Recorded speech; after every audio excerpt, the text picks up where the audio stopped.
ಜೈ ಶ್ರೀರಾಮ್, ಎಲ್ಲರಿಗೂ welcome back to ND blogs. So ಇವತ್ತಿನ ಒಳಗಿನ ವಿಷಯ ಏನಪ್ಪ ಅಂದರೆ, ನಿಮ್ಮೆಲ್ಲರಿಗೂ ಗೊತ್ತಿರೋ ಹಾಗೆ ಗಣೇಶ ಹಬ್ಬ ಹತ್ರ ಬರ್ತಾ ಇದೆ. ಸೊ ನಮ್ಮ ಮನೇಲೂ ಗಣೇಶ ಕೂರಿಸ್ತೀವಿ. ಇವತ್ತು ಗಣೇಶ ಬುಕ್ ಮಾಡ್ಕೊಂಬರೋಣ ಅಂತ ನಾನು ನನ್ನ ತಮ್ಮ ಹೊರಟಿದ್ವಿ. ನಮ್ಮ ಮನೇಲಿ ಸುಮಾರು 9 ವರ್ಷದಿಂದ ಗಣೇಶ ಕೂರಿಸ್ತಾ ಇದ್ದೀವಿ. ಈ ವರ್ಷ ನಮ್ಮದು 10ನೇ ವರ್ಷ ಗಣೇಶ ಹಬ್ಬ.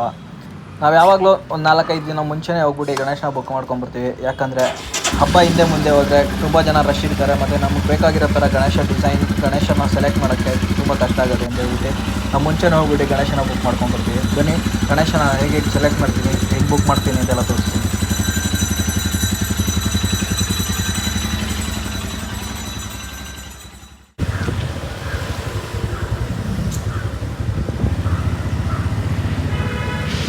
ಗಾಡಿ ಎತ್ಕೊಂಡು ನಾನು ನನ್ನ ತಮ್ಮ ಸೀದಾ ಹೊಟ್ಟಿದ್ದೆ ಗಣೇಶ ಅಂಗಡಿ ಅಂತ.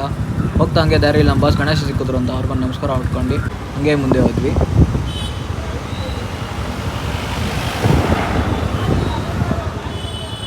ಸೊ ಇದೇ ನೋಡಿ ಗಾಯ್ಸ್, ನಾವು ಗಣೇಶ ತಗೊಳ್ಳೋವಂಥ ಜಾಗ. ಬನ್ನಿ ಒಳಗಡೆ ಹೋಗಿ ನೋಡೋಣ ಯಾವ್ಯಾವ ಥರ ಗಣೇಶ, ಯಾವ ಡಿಸೈನ್ ಬಂದಿದೆ ಅಂತ.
ಬಾಂಬೆ ಡೈಂಗು ನರಸಿಂಹಯ್ಯ ಗಣೇಶ ಸಿಲ್ಸು. ಗಣೇಶ ಎಲ್ಲ ತುಂಬ ಚೆನ್ನಾಗಿ ಬರೋದಿದೆ. ಪ್ರತಿ ವರ್ಷ 10 ವರ್ಷದಿಂದ ಗಣೇಶ ತೊಗೊಂಡಿದ್ದೀನಿ. ಇಲ್ಲೇ ತೊಗೊಳೋದು ಗಣೇಶ. ಅಂಕಲ್ ಆಂಟಿ ನಮ್ಮಿಬ್ಬರಿಗೂ ಚೆನ್ನಾಗಿ ಒಳ್ಳೆ ಪ್ರೈಸ್ಗೆ, ರೀಸನಬಲ್ ಪ್ರೈಸ್ಗೆ ಮಾಡ್ಕೊಡ್ತಾರೆ. Thank you aunty.